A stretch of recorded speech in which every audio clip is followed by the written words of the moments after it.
नाज़रीन, आप देख रहे हैं अल सहारा उर्दू न्यूज़ चैनल। नाज़रीन, आज मैं मैसूर रोड के चर्च के सामने मौजूद हूँ, जहाँ पर 15,000 स्क्वायर फीट की ज़मीन है।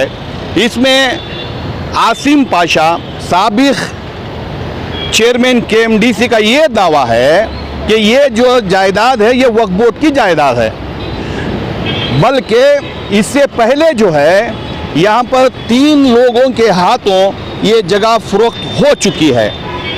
लेकिन अभी जो है ये जगह फ़रोख्त हो चुकी है, लेकिन 30 सालों से हमारा वक्फ बोर्ड सो रहा था या लापरवाही का नतीजा था, जो आज जो है हमें हमारी मिल्कियत के लिए मुकदमा दायर करना पड़ता है, कोर्ट कचहरियों को जाना पड़ता है। आज जो है यहाँ पर साबिक़ चेयरमैन KMDC आसिम पाशा और हमारे मोहल्ले के सीनियर लीडर और ज़िम्मेदार कौम के ज़िम्मेदार दस्तगीर साहब यहाँ पर मौजूद हैं। मुझे जो है यहाँ पर दावत दी गई और यहाँ कवर करने के लिए कहा गया। मैं इनसे यही कहा कि यहाँ पर जो है पहले ये ज़मीन बिक चुकी है, फ़रोख्त हो चुकी है, लेकिन ये लोग कह रहे हैं कि ये ज़मीन जो है ये वक्फ बोर्ड की जायदाद है और यहाँ पर कहीं एक कोने में जो है दरगाह भी है। ऐसा ये ज़िम्मेदार हजरात जो है आप ये दावा कर रहे हैं कि ये जायदाद जो है, मिल्कियत जो है वक्फ बोर्ड की है, तो इसके बारे में आप क्या कहना चाहते हैं? जी बिल्कुल सही बात है। ये जो है अब से नहीं, बहुत पहले से, मैं तकरीबन 30 साल के पहले से यहाँ पे मैं किराए पे था इस जगह में। जब पेट्रोल बंक थी, पेट्रोल बंक खाली होने के बाद मैं और हमारा भाई अकमल बोल के हम लोग ये जगह किराए पे लिए, हम लोग कारोबार किए। तब उस वक्त मुझे कोई आके, अल्लाह के नेक बंदे आके मुझे बोले कि ये जगह जो है बुज़ुर्गों की, यहाँ पे मज़ार है, बहुत बड़ी बुज़ुर्ग हैं, बहुत बड़ी शख्सियत हैं बोल के बोले। तो ये ओनर जो था, जो वो भी फेक ओनर ही था, वो उसने हमको जो किराए पे दिया था वो ये मज़ार को तोड़ दिया है बोल के मुझे वो कहाँ मज़ार आती जाके मुझे दिखाए, और मुझे मालूम है कि यहाँ पे मज़ार कहाँ पे है बोल के। और उधर आखिर में जो है और थोड़े मज़ारात थे यहाँ पे, और वो भी मज़ारात पूरे उड़ा दिए हैं। जैसे कि आसिम भाई जी, 30 साल के बाद आज आपको फिर ये जायदाद याद आई है? नहीं, 30 साल के बाद नहीं, तो 30 साल के पहले, 30 साल से मुसलसल जब कोई भी वक्फ बोर्ड का चेयरमैन होता है, कोई मिनिस्टर होता है, मैं हर एक चेयरमैन से, जब के अब्दुल वहाब साहब जो चेयरमैन थे 1994 में, मैं तभी लाके उनको यहाँ पे इंस्पेक्शन करवा दिया। फिर इसके बाद खालिद को 1 से 2 बार करवाया। मैं सब लोगों को लाके रोशन बेग को तक लेके आया था सब पे। आसिम भाई, मैं एक सवाल आपसे ये पूछना चाहता हूँ, तो कोई भी आगे बढ़ के मिस्टर मेहुल जैन और रमेश शाह, इसके नाम पर यहाँ पर जो रजिस्टर हो चुकी है, तो वक्फ बोर्ड क्या कर रही थी? वक्फ बोर्ड क्या कर रही थी? वक्फ बोर्ड में क्या है, उनको ऐसे हजारों प्रॉपर्टियाँ उनके वक्फ बोर्ड में लिटिगेशन में है, मगर मैं जाके उनको नोटिस किया इस बारे में। किसी की भी जो है कोई भी मिल्कियत जो है रजिस्ट्रेशन नहीं होकर है, बराबर। आपको ये मालूम है, मुझे भी मालूम है कि लिटिगेशन चल रहे हैं, केसेस चल रहे हैं, मुकदमे चल रहे हैं, लेकिन ताज्जुब की बात यह है कि आप जो खड़े हुए हैं, इसके पीछे जो ज़मीन है, कितने एकड़ की ज़मीन है, ये कितने इसकी है? तकरीबन 15,000 स्क्वायर फीट, 15,000 स्क्वायर फीट की एक ज़मीन है। तो ये फ़रोख्त कर दिया गया है, 4 हाथ बिक गई है। अब ये फाइनल जो है मेहुल जैन के हाथों में है, ब्रोकरों के हाथों में पेपर दिए गए हैं कि फ़रोख्त कीजिए। तो आज आप यहाँ पर आए हैं कि ये मिल्कियत जो है वक्फ बोर्ड की है, तो ये एक तरफ केस चल रहा है, एक तरफ फ़रोख्त हो रहा है। मैं आपको एक सवाल पूछना चाहता हूँ, ये कब तक इस तरह से वक्फ बोर्ड की लापरवाही बरती जाएगी? अभी आपका सवाल था कि कई जायदादें हमारे हाथ से निकल चुकी हैं और कई कामयाब भी हुए, ये बात आपने हमारे से सवाल किया। अल्लाह के फजल करम से 20 साल पहले से 20-25 साल का अरसा गुजर गया। इस तरीके से हमारी वक्फ प्रोटेक्शन जॉइंट एक्शन कमेटी काम करती आ रही है। जिसकी बुनियाद हमारी गुलिस्तान शादी महल वक्फ बोर्ड को पहली चीज़ थी जो हमारे ग्रुप के तरफ से जीत कर वक्फ बोर्ड को कराई गई है। इसी तरीके से हापकाम की प्रॉपर्टी और यलहंका के कई प्रॉपर्टीज़ और मरमल्ले में जो कमेटी नहीं थी उसको कमेटी जिंदी बनाकर इस तरीके से और भी कई प्रॉपर्टियों को हमने दखलंदाजी देकर उसे सही करने की पूरी कोशिश की है और हो रहे हैं। इसी तरीके से इसके पीछे हमने लगभग 10-12 साल पहले से ही जद्दोजहद शुरू की थी, लेकिन वक्फ बोर्ड की नाकामियों की वजह से, वक्फ बोर्ड के ऑफिशियल की कमज़ोरियों के बिना पर ये कामयाबी नहीं हुई है।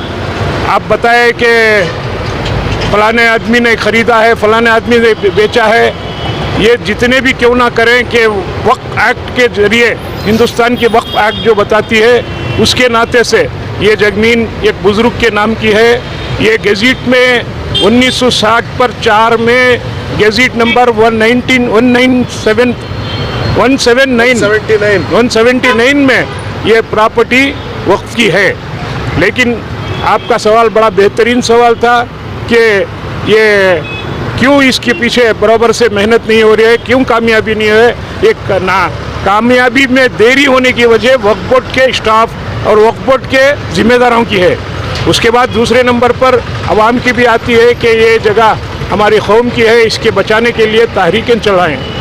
ये हमारे वक्फ प्रोटेक्शन जॉइंट एक्शन कमेटी से यही एक तहरीक और आवाम से मैं मुद्दबना गुजारिश करता हूँ, बिल्कुल आज के नौजवान और रहबर जो भी हैं वो ऐसे जायदादों की हिफाजत के लिए आगे बढ़ें और हिफाजत करें और कौम के लिए इसको इस्तेमाल करें। जैसे कि आपने सवाल किया कि 30 साल से क्या कर रहे थे बोल के, 30 साल से तो हम लोगों ने वक्फ वालों को मालूम कराए थे।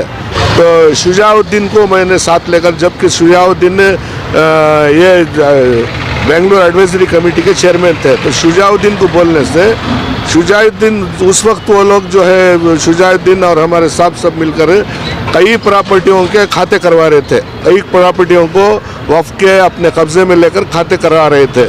उस वक्त मैं उनको बोला कि देखो ये प्रॉपर्टी भी ऐसी पड़ी हुई है, यहाँ पे जो है कोई विनोद कुमार जैन के नाम से कोई बोर्ड पड़ा हुआ है, जबकि प्रॉपर्टी हमारी वक्फ बोर्ड की है, जब गैजेट में नाम है, सब कुछ इसका रिकॉर्ड है और ये वली का नाम भी मालूम है, हज़रत कुमंदन शाह वली करके बोल के, ये सब पूरा मालूम रहते पर भी जो है सब खामोश बैठे हैं, आप कुछ ना कुछ कीजिए बोलने में। तो शुजाउद्दीन जद्दोजहद करके इस प्रॉपर्टी को बीबीएमपी में ये खाते के लिए गई थी, वो जो प्रॉपर्टी लिया है उन्हें खाते के लिए अप्लाई किया था। तो शुजा की जद्दोजहद से ये खाते को रुकाया गया है। वक्फ बोर्ड की तरफ से खाता हो गया है? नहीं हुआ।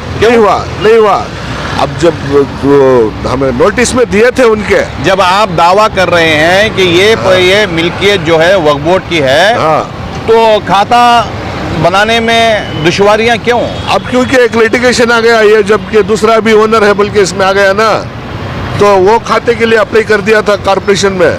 तो जहाँ जहाँ पर वक्फ की मिल्कियत है वहाँ पर मेरी मिल्कियत, मैं इसका ओनर हूँ, तो तकरीबन 25 साल केस चलेगा और 25 साल तक वो किराया खाकर जो है अमीर बन जाएगा। हाँ, अब ये मेहुल जैन मेरी बोल के उन्होंने उसमें डाल के इसमें बीबीएमपी में खाते को रुकाया गया है। खाता आपके पास वक्त के पास जो डॉक्यूमेंट है इसका बाकायदा है, तो डॉक्यूमेंट रहने के बावजूद भी आपका खाता नहीं हो रहा है, उसी की बिना पे जो है डॉक्यूमेंट रहने के बावजूद भी आपका खाता नहीं हो रहा है, तो आप और आपका जो वक्फ बोर्ड है कितना कमजोर है ये नजर आ रहा है। 54 के तहत इसमें जो है वक्फ बोर्ड वालों ने ही केस डाला है सामने वाले के ऊपर। ये ड्यू टू जो केस है ना वो स्टेटस को मेंटेन वक्फ बोर्ड में कहीं ना कहीं कमजोरी है, इसलिए जो है 30 सालों से जो है मुकदमा चल रहा है। अगर आपके घर में कोई आकर बैठ जाए कि ये मेरा घर है, तो आप क्या दिखाएंगे? आपके कागजात दिखाएंगे। आपके कागजात अगर सही है तो वो जो घर में बैठा हुआ शख्स जो है बाहर निकलेगा। अगर आपके पास कागजात उसके मौजूद नहीं है, आपकी लापरवाही से सिर्फ बिरयानी खाना, सिर्फ जलसे जुलूसों में जाना, सिर्फ इस वक्त जो है अब कुछ काम हो रहा है। अभी जो चेयरमैन बैठे हैं, अभी कुछ ये इंटरेस्ट ज़्यादा से ज़्यादा इंटरेस्ट ले रहे हैं। मेरी बात हुई परसों इनसे, तो लेकर है जब भी इन्होंने नए दूसरे एडवोकेट्स को अपॉइंट करके, ऑफिसर्स को अपॉइंट करके यहाँ पे इंस्पेक्शन के लिए ऑर्डर भी किए हैं। अब थोड़ा कुछ काम हो सकता है बोल के एक उम्मीद है अभी मेहुल। अब और एक दूसरी बात क्या है बोले तो परसों जगह ऐसी हालत में नहीं थी, अब जगह बिल्कुल पाक हो गई है, फेंसिंग पड़ गया है, नया बोर्ड पड़ गया है। अब इसके अलावा और भी क्या है बोले तो रियल एस्टेट मार्केट में पेपर्स आ गए हैं और कई लोग आ रहे हैं, मेजरमेंट्स कर रहे हैं, सिटिंग्स हो रही है, बातचीत हो रही है जगह तो के उन ऊपर। लोगों को जो इस ज़मीन की खरीदने के लिए जो आगे बढ़ रहे हैं, इन लोगों को आप क्या कहना चाहते हैं? मैं यही कहना चाह रहे हैं कि ये जगह जो है बिल्कुल 100% वक्फ बोर्ड की प्रॉपर्टी है, वक्फ बोर्ड की जगह है।